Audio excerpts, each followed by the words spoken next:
Hello mga kapangarap kalods dyan. Dito ako sa taluktok ng kahoy. Yan. Ito ang inakyatan ko na kahoy. Yan. Yan. Mula doon hanggang dito. Mga 20 feet kataas.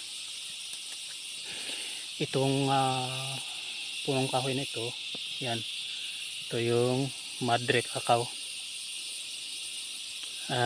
Tinatanggalan ko ng itong mga sanga na yan kasi nasisilungan yung yung pananim ko na ubi na dito ko pinapakyat, kaya ko tinatanggalan ito ng itong mga maliliit na sanga na umusbong para yung pananim ko ay hindi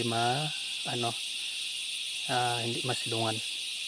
Kaya ganyan kahirap ang buhay namin ng mga farmers, mas lalo na kung ganito ang binabalak na produkto.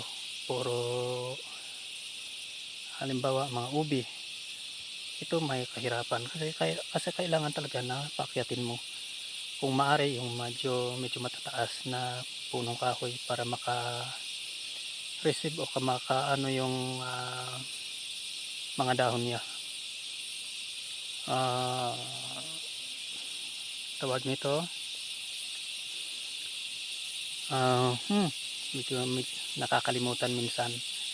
Yung dahon kasi kailangan ang nutrients mula sa araw, kaya kailangan na pakyatin natin para komportable naman yung mga dahon niya.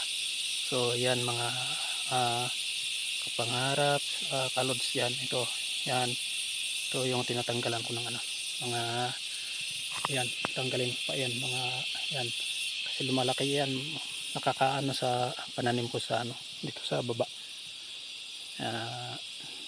Hindi lumalaki yan, kaya maraming salamat. Yan, nakakapit lang ako sa sanga for safety.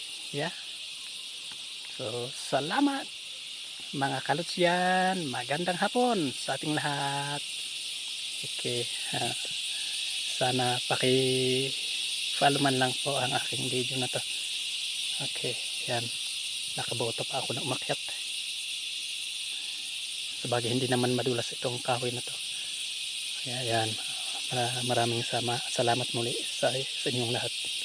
Nawa pagpalain tayong lahat ng may kapal. Muli magandang hapon.